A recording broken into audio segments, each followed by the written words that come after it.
Every year on Budget Day, we talk about tax slabs, fuel prices, and big announcements. But very few people ask a simple question: who actually makes India's union budget? And this year, that question matters even more because Finance Minister Nirmala Sitharaman is presenting her ninth consecutive budget, a record in India's history, and is being prepared in a slightly different way inside the North Bloc. This year, there is no designated foreign secretary coordinating the entire exercise, something that has quietly changed how the budget is put together, with only 4 senior officials continuing from last year and a more collective leadership model guiding the process. At the center of this coordination is Anuradha Thakur, the Economic Affairs Secretary, whose department handles macroeconomic policy, fiscal strategy, government borrowing, and debt management, effectively holding the budget's economic framework together. Working alongside her is Chief Economic Advisor V. Anantha Nageshwaran, whose economic survey sets the assumptions of growth, inflation, and global risk, shaping what budget can realistically promise and deliver.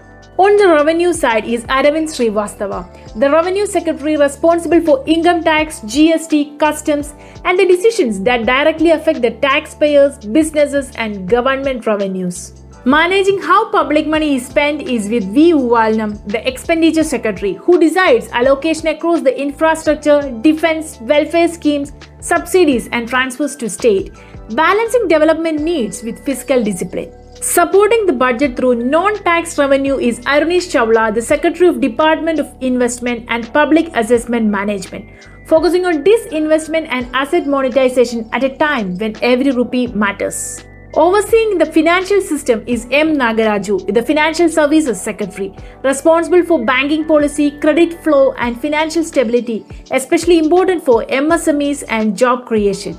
Together, this team brings experience and fresh leadership into the same room, shaping the budget 2026 at a moment when India must balance growth, stability, and long-term ambition.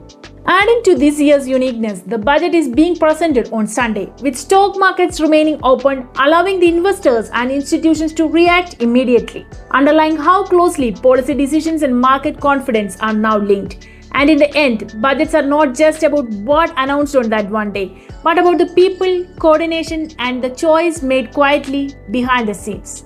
And if this helped you to see how India's union budget is really shaped, stay with us and subscribe, because the most important stories about our future are often quiet ones.